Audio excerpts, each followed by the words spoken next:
But what we're going to be talking about today is how to find wholesale suppliers and how to build wholesale relationships, right? That's huge. Yeah. You've had to build, I'm assuming, a lot of relationships. I'm sure you've had to network with a lot of wholesale suppliers.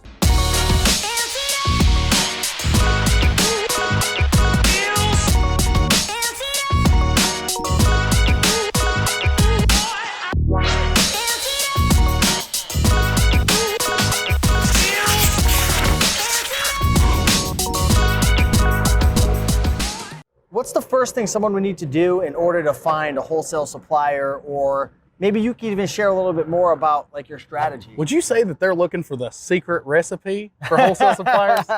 Yes. I had to do it. It's Colonel Sanders Park. But hopefully they don't get turned down 2,000 times like Colonel Sanders did before he landed his first, I think, his big deal, right? No, I mean, I think that's part of it though, right? We were talking about that on the way over here, walking over to the park, you have to go through adversity, and that's part of it. Is how do you develop great relationships with suppliers? Because you might get told no, like Colonel did. Yep, and that's part of it, right? It's getting rejection from the ones who aren't the right partner. Yeah. And being able to continue to work forward, because if you want to develop great relationships with your vendors, it starts with adding value, right? And that means coming to them hat in hand saying, this is how I can help you. And some people aren't going to be receptive to that. Some people aren't going to want your help. And you got to make sure it's an alignment. Right. And that's okay. Like, I don't need to work with every vendor. I just need to work with the right vendors to have massive impact. So part of that is being able to continually work through rejection and to be able to deliver your message just like you have the first time, like before you were ever rejected. Because even though you got rejected, you still have to deliver to be able to find the right partner. And that's, to me, that's a lot of mindset behind that. But how do we go about identifying those partners? I think a lot of the key issue is there, right? Is identifying who should I be working with. And once you're able to identify that, it's the developing the relationship part comes pretty naturally. So for us, it's identifying products that would be in strong alignment. Number one, like products that I can help. Like if I can look at a listing and I can see that, this is wrong, and it's costing them in terms of performance, that's something I can immediately start helping with, right? And that's me providing value. Oh, I see what you're saying. The same thing is aligning yourself with the right avatar or the right person. Hey, what's up everybody? Real quick, sorry to interrupt the video. I wanted to let you know, if you are interested in learning more about wholesale and if you want to start your own wholesale business, pause this video right now and download these 2 free guides. So there's 2 guides that we're giving away 100% free, and our good friends Dan and Dylan of the Wholesale Formula created them, and they've done over $25 million in sales over the last 5 years selling wholesale products on Amazon. The first guide is their 6-step process to starting a wholesale business. It's simplified, it's step-by-step. If you're interested in wholesale, download this guide. It's really gonna help you. And our second free guide is our product sourcing checklist. So, in order to be successful, you're gonna have to source your first product. You're gonna have to put your first deal together with a supplier. It's not as hard as people make it out to be. You're definitely gonna wanna get this checklist. It'll break down everything you need to do step by step to source that first product. So head over to raikenprofit.com/free guides. I'll put a link down below.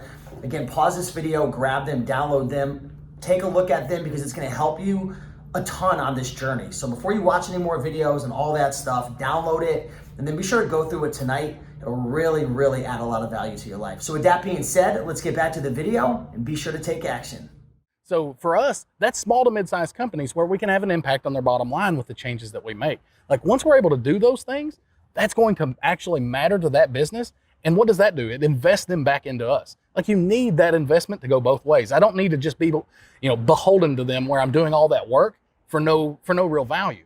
Instead, what I need in that relationship is I need to be able to help them by providing that work, but likewise to have that reciprocated through discounts, through exclusives or something like that to continually build that relationship so we grow together.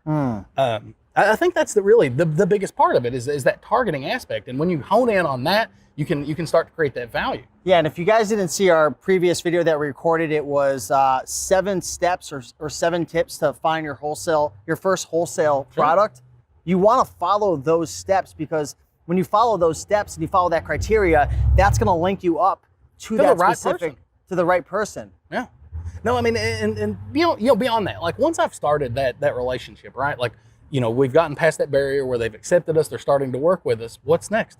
deliver, right? Like if I tell a vendor that I'm going to do something, a supplier that's, working with me, I have to do it. Like if I tell them, hey, I'm going to, add new pictures to your listing, guess what I have to do? I have to add those pictures. Yeah. If I tell them I'm going to change that title and optimize it, I need to do it. Yeah. And just come through, right? And then communicate with them. Like that's another thing people forget is they're oftentimes they're willing to do the work, but they don't want to share it. And a lot of that is just educating them, right? Like I want them to understand the facets and things that I'm doing to help them on Amazon, because I want them, again, invested in that process. And like, what does that mean? It means being transparent and sharing what I'm actually doing and sharing why it works and how it's helping them. Just making sure I'm communicating that. Like, here's what it looked like before, here's what it looks like afterwards, and here's what changed and why. And once they're able to understand that process, that invests them back into working with you and make sure that you're working together in alignment and moving forward, as a unit. Interesting.